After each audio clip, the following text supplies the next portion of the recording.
Buenos días, el tema de hoy es vectores en el plano. Como ya sabrán, un vector se define por sus componentes, la componente en X y la componente en Y. Y tiene dos aspectos fundamentales que son la magnitud y la dirección. La magnitud se define como la raíz cuadrada de la componente en X al cuadrado más la componente en Y al cuadrado. Y la dirección normalmente se utiliza el vector unitario, que el vector unitario se define como el vector sobre su norma. Luego, también se puede hallar el ángulo que hay entre el eje X y el vector como tangente a la menos 1 del componente en Y del vector sobre su componente en X. Luego, vamos a explicar cómo son las operaciones entre vectores. Las operaciones entre vectores son de suma o resta y es suma componente a componente. O sea, la suma entre dos vectores sería la suma de la componente en X del vector 1 con la suma de la componente X del vector 2. Y lo mismo con las componentes en Y. Y de nueva cuenta con la resta. La resta de la componente en X del vector 1 con la componente X del vector 2. Luego está la multiplicación por un escalar. Entonces la multiplicación de un escalar es simplemente multiplicar el escalar con cada una de las componentes del vector. Y esto sería la representación geométrica de las operaciones. Esta sería la de la suma, esta sería la de la resta y esta sería la de la multiplicación con un escalar. Luego, también podemos representar las componentes como la multiplicación de la norma con el ángulo de apertura con el eje X, por medio de cosenos o senos. El ejercicio 1 consiste en tres fuerzas actúan sobre un cuerpo y nos piden hallar la fuerza resultante sobre ese cuerpo. Entonces, para hallar la fuerza resultante no es más que la suma vectorial de cada una de las fuerzas. Entonces, usamos esta fórmula de acá. Pero tenemos un inconveniente, no tenemos ni la componente en X ni la componente en Y de cada fuerza. ¿Cómo la hallamos? Tenemos la norma y el ángulo de apertura con el eje X. La componente X no es más que el vector, la norma del vector por el coseno del ángulo de apertura. Y la componente en Y es la norma del vector por el seno del ángulo. Entonces, el primer paso sería plantear cada fuerza como un vector. Entonces, para F1, no es más que la norma de F1 por el coseno de θ1, la norma de F1 por el seno de θ1. Y así sucesivamente hacemos con F2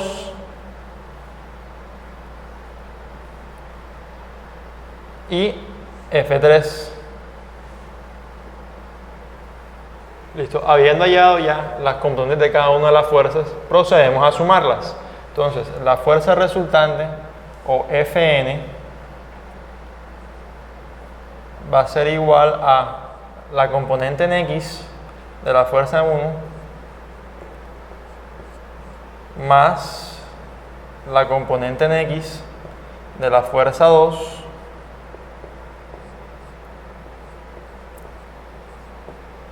más la componente en X de la fuerza 3.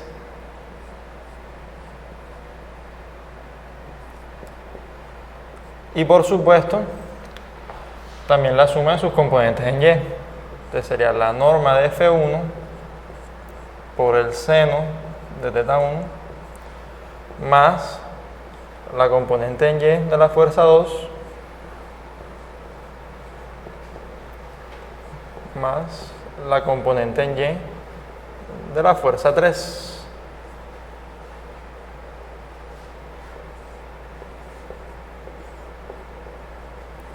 Y el resultado nos da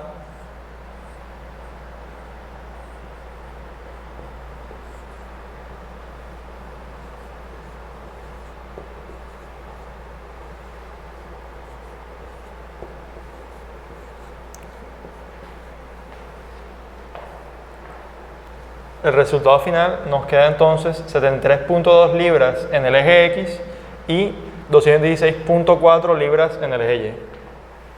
El ejercicio 2 consiste en hallar las tres posibles posiciones de un punto Z para formar el paralelogramo comprendido por estos cuatro puntos. Entonces, recordemos que un paralelogramo tiene una característica particular y es que todos sus lados opuestos son paralelos y tienen la misma longitud. Entonces, ¿qué significa esto? Que, por ejemplo, un punto va a ser aquí, otro punto va a estar por acá y otro punto va a estar por acá. Son las tres posibles posiciones. Entonces, para la primera posición Z1, P a Z1, el vector comprendido que va desde el punto P hasta Z1, es igual a Z1 menos P. Y este vector va a ser igual a QW, que es el vector comprendido de W menos Q. Entonces, el primer paso sería plantear el vector PZ y el vector QW. Entonces,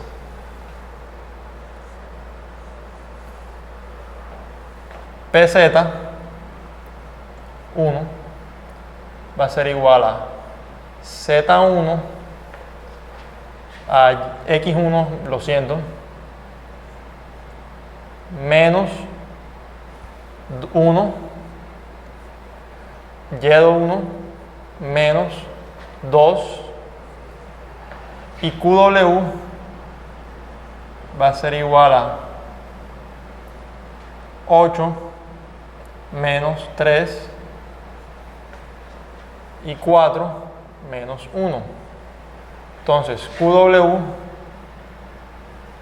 va a ser igual a 5,3. Y entonces, como QW debe de ser igual a PZ1, entonces X1 menos 1 debe ser igual a 5 y Y1 menos 2 debe ser igual a 3. Por lo tanto, X1 va a ser igual a 6 y Y1 va a ser igual a 5. Entonces, el punto Z1 sería igual a 6,5. Luego hacemos lo mismo para las condiciones Z2P igual a QW y QZ3 igual a PW. Habiendo ya resuelto las dos ecuaciones para X1 y Y1, realizamos la misma serie de pasos para la condición de Z2P igual a QW y QZ3 igual a PW.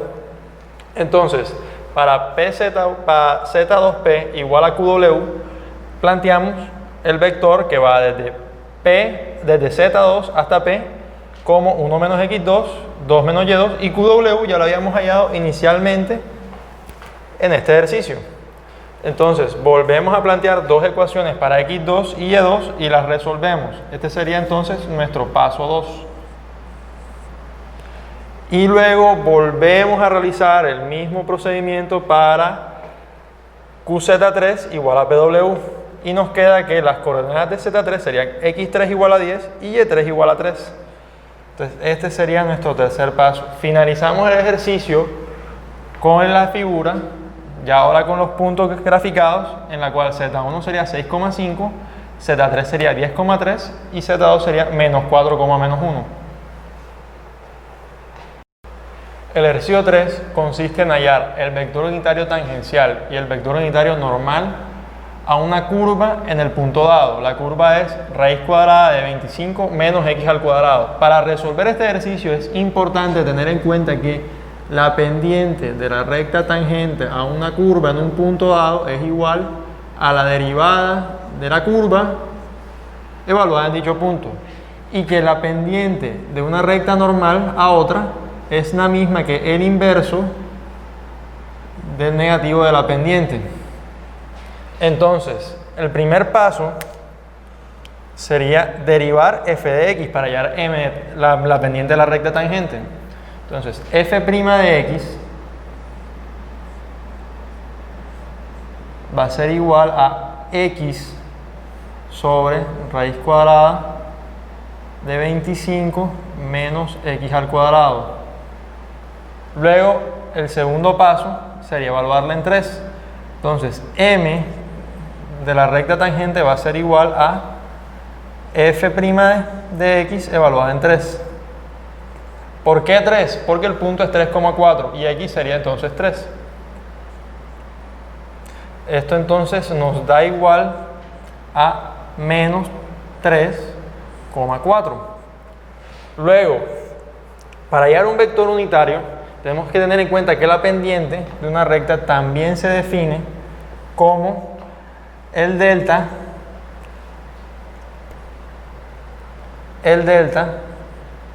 de la componente en y menos el delta de la componente en x de 2 puntos. ¿Cuáles serían esos 2 puntos? Serían un punto q, y, que no conocemos, menos la componente en y del punto que tenemos, que sería 3,4, en este caso sería 4.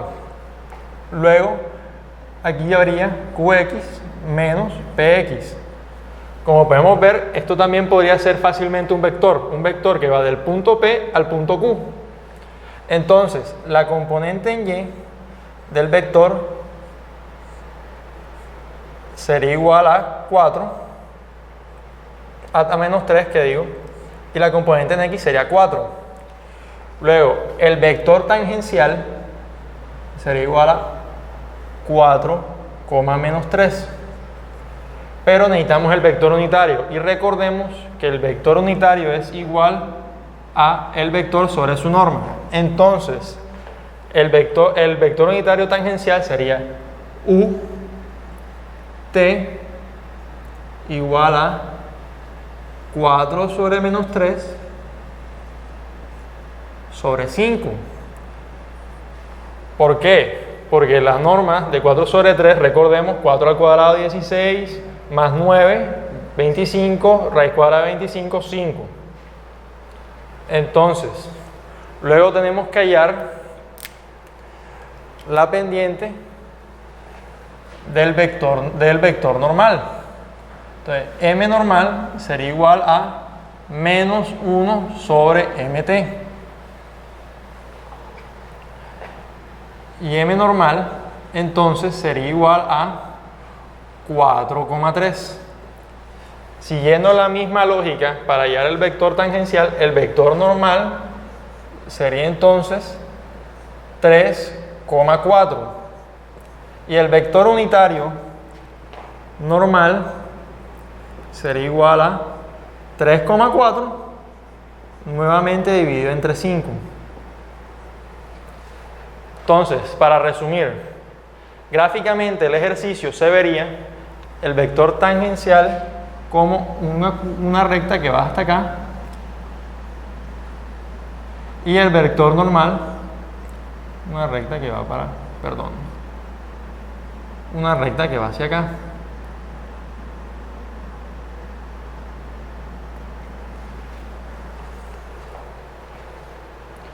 Entonces, hallamos la derivada de f' de x, con eso hallamos la pendiente de la recta tangente, con la pendiente de la recta tangente hallamos el vector tangencial y con el vector tangencial hallamos el vector unitario tangencial.